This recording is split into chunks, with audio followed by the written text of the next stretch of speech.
She mad because I didn't get my kids Christmas, and I don't have to. They don't deserve it. Man. She tried to stab me in front of the kid. What y'all gonna do about that? Try to cut me in front of my son.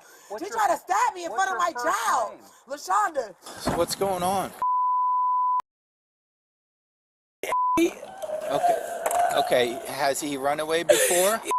Okay, have you checked the residence thoroughly? The missing is going to be 8 years old, male black, dark skin male black, with a fade, black hair, brown eyes. He's short, about 75 pounds, break.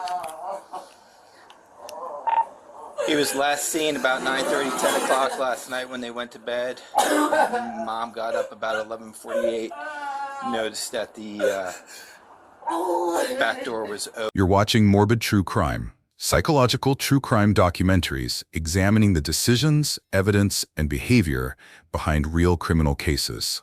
At 12:04 in the afternoon on June 28, 2024, a woman in Columbus, Ohio, picked up the phone and called the police. Her 8-year-old son was missing.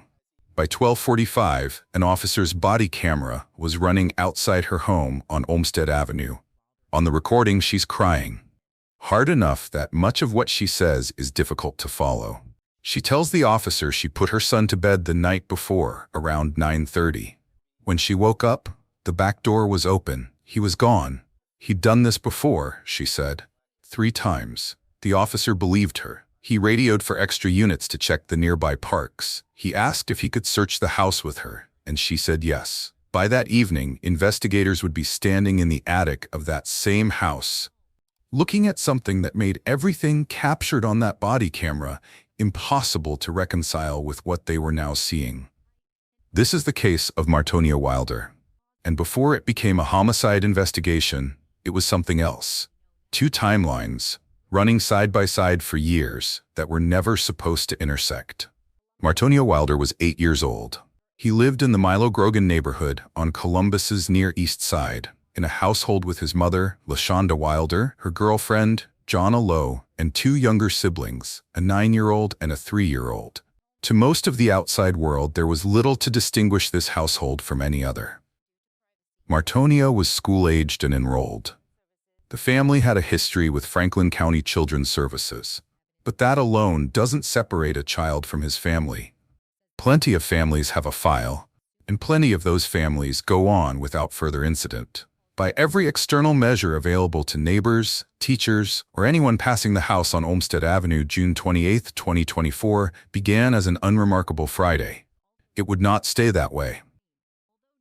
To understand what investigators eventually pieced together, it helps to go back further than June 2024, back to the beginning of Martonio's file with Franklin County Children's Services.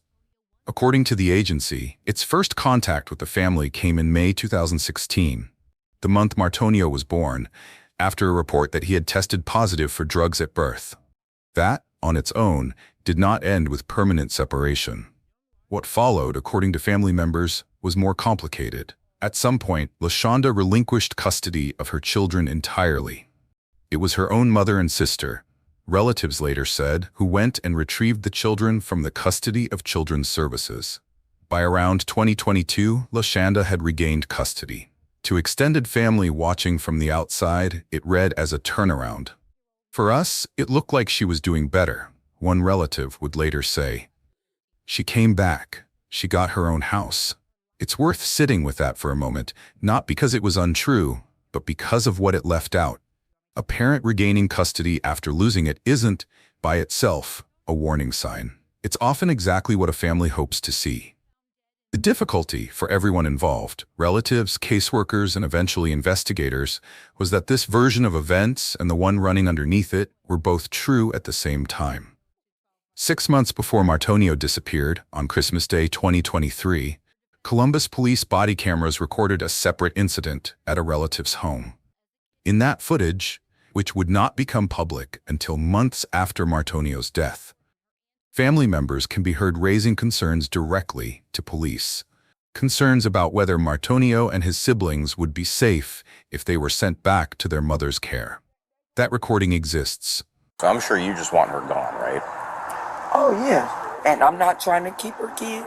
But if y'all feel that she's okay to go home, because I'm going to tell you now, when she go home, and them babies is going to suffer. What happened in the hours and days after, it is far less clear. Columbus police did not respond to questions about what action, if any, followed.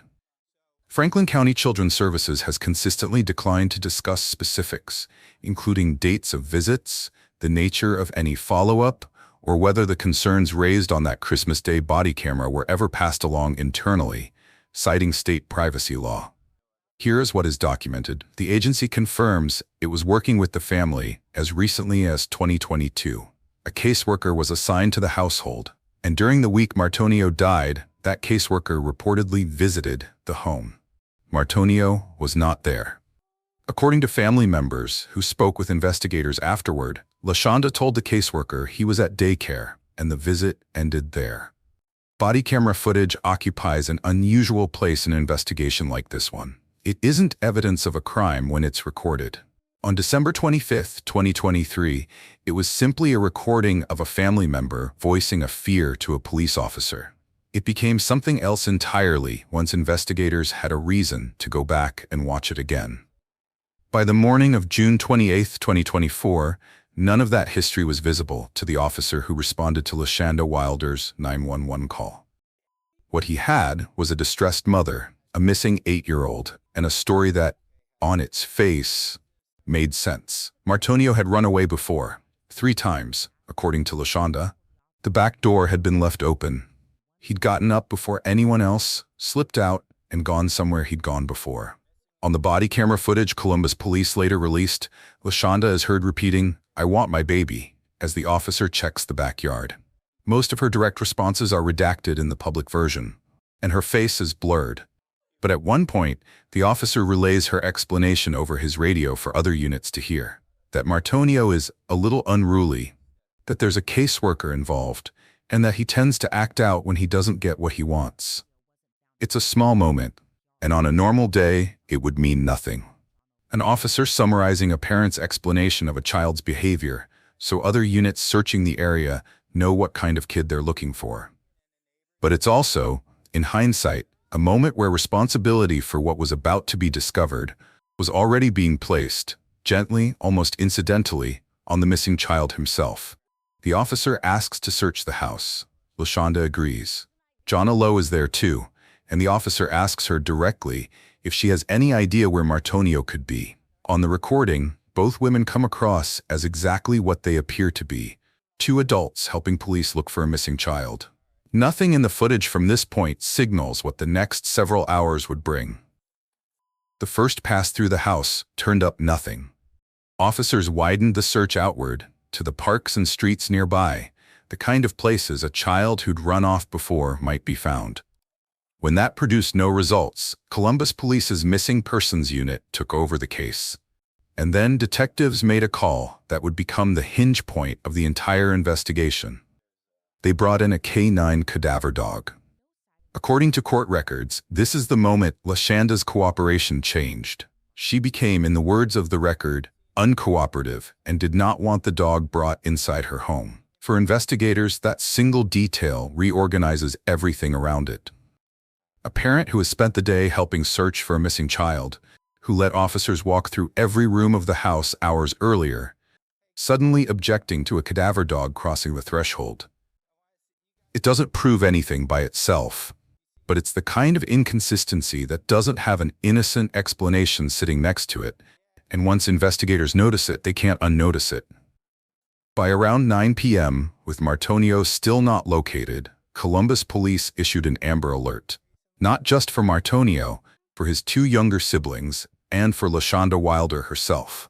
By that point, Lashanda and Johnna Lowe were no longer at the house. The 2 younger children were found within hours, safe at the home of Johnna Lowe's mother on East 18th Avenue. Lashanda and Lowe were not with them. According to court records, the 2 women had turned off their phones. They made no contact with detectives. They made no contact with the family members who were by that point frantically trying to reach them. About Martonio, and now about the 2 of them as well. It's worth pausing on the timeline here because of how it overlaps with itself. For part of that evening, 2 adults who had spent the afternoon on camera helping search for a missing 8-year-old were unreachable by phone. while that same 8-year-old's body remained inside the house they had just walked out of. Detectives didn't need either woman to find Martonio. They needed a warrant. And once they had one, the case stopped being a missing child investigation. Acting on the search warrant, investigators located Martonio's body inside the attic of the Olmsted Avenue home. He had been placed inside a trash bag, which was itself inside a sleeping bag cover. There is no version of the body camera footage from earlier that day that prepares you for this. The house that officers had walked through that afternoon, with Lashanda's cooperation by her own account, had the entire time contained her son's body in the space directly above the rooms they'd searched. By the next morning, June 29th, both Lashanda Wilder and Johnna Lowe had turned themselves in to Columbus police. The Franklin County Coroner's Office later determined that Martonio died of asphyxia caused by neck compression. The autopsy also documented findings that pointed to something longer than a single afternoon: severe malnutrition and dehydration, and older injuries, bruising and cuts to his face and head that predated June 28th entirely. The coroner's report noted that at the time of his death, Martonio weighed 35 pounds. For a coroner, a number like that doesn't describe a moment. It describes a span of time, weeks, more likely months, during which a child's basic needs were not being met, in a household that, from the outside, had looked stable enough for a caseworker to mark a visit and move on. That single number is what turned the investigation from a question of what happened on June 27th and 28th into a much larger one. How long had this been happening, and to whom had it been visible? With the autopsy results in hand, investigators went back through everything they thought they understood about the household, including details that, days earlier, had seemed unremarkable. According to prosecutors, multiple witnesses and family members described a pattern in which Martonio was treated differently from his siblings. He was, according to these accounts, subjected to physical punishments the other children were not. Food in the household was restricted in ways that specifically affected him, to the point, witnesses said, that Martonio was frequently hungry enough to take food from other homes, including on occasion from school. Investigators also learned that at night, Martonio reportedly slept locked inside a small coat closet. According to prosecutors, Lashanda herself acknowledged this arrangement, explaining that it was meant to keep him from leaving the house in search of food. Taken individually, each of these details might once have passed without much scrutiny: a strict household, an unusual routine, a child with behavioral issues, which is precisely the framing Lashanda had offered the officer on body camera that afternoon. Reconstructed together after the fact, they described something else entirely: a child who had been isolated, restricted, and physically punished inside a home that had, on the surface, looked like a family that had pulled itself together. Investigators paid particular attention to the 48 hours before Martonio was reported missing. According to statements later acknowledged in court, on June 26th, 2 days before the 911 call, Johnna Lowe struck Martonio with an extension cord and a crutch. Court records would go on to allege that the conduct resulting in his death occurred the following day, June 27th, the day before Lashanda stood outside the house on Olmsted Avenue, describing her son to a police officer as a child who liked to run away. If that timeline is accurate, then by the time that body camera began recording at 12:45 p.m. on June 28th, Martonio had already been dead for hours. In July 2024, a Franklin County grand jury indicted both Lashanda Wilder and Johnna Lowe on charges of murder, endangering children, felonious assault, tampering with evidence, and abuse of a corpse. The indictments dated the underlying conduct to June 27th. Lashanda was held on a $2 million bond. Lowe's was set at $1 million. Both women pleaded not guilty. At that stage of the case, it's worth being precise about what those charges represented.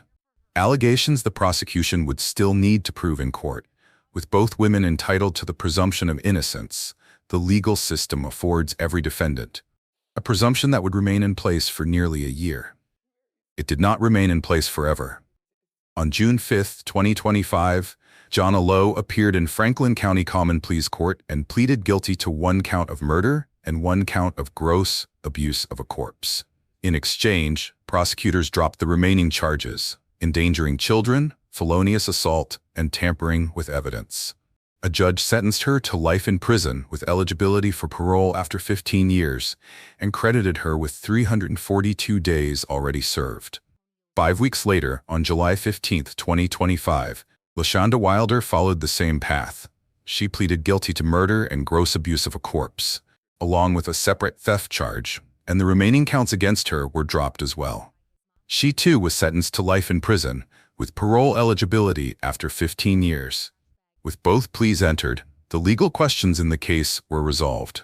Neither woman went to trial. Neither has, since sentencing, disputed the facts underlying their guilty pleas. At Lashanda's sentencing, her aunt, Rochelle Knight, addressed her directly. She told her that the family had been there, that they would have helped if she had only asked. "You had your family," she said. "We miss Martonio. We loved him." It's a moment that stands apart from almost everything else in this case. Nearly all of it exists because someone wrote it down. A timestamp on a 911 call, a search warrant, a coroner's report, a plea agreement. This was simply a family member, in a courtroom, saying out loud that a different outcome had been available and that it hadn't been chosen. The criminal case against Lashanda Wilder and Johnna Lowe is closed. The other timeline, the one running through Franklin County Children's Services since 2016, is not. The agency has confirmed contact with the family going back to Martonio's birth, and again in 2022. It has confirmed a caseworker was assigned to the household. It has confirmed a visit occurred during the week Martonio died. What it has not confirmed, and says it cannot, under state privacy law, is what that caseworker observed on previous visits, how the December 2023 body camera footage was or wasn't acted on, or what, if anything, changed in the family's case file in the 6 months between that Christmas Day recording and the body camera footage from June 28th. That gap between a family raising a concern on camera and a homicide investigation opening 6 months later is the part of this case that a guilty plea doesn't close. The legal system answered the question of who caused Martonio's death. It didn't answer the question of who else, along the way, had information that might have changed what happened to him, and what, if anything, was done with it. What investigators ultimately reconstructed wasn't a single afternoon on Olmsted Avenue. It was 2 timelines that had been running in parallel for years, one visible to neighbors, caseworkers, and a body camera. The other visible only to the people inside that house. A cadaver dog, an autopsy report, and a search warrant were what finally forced those 2 timelines to meet. The body camera from June 28th shows a mother searching for her son. By the time anyone watched it again, they already knew where he'd been the entire time. Thank you for watching Morbid True Crime. New documentary investigations are released weekly, examining the psychology, evidence, and decisions behind real criminal cases.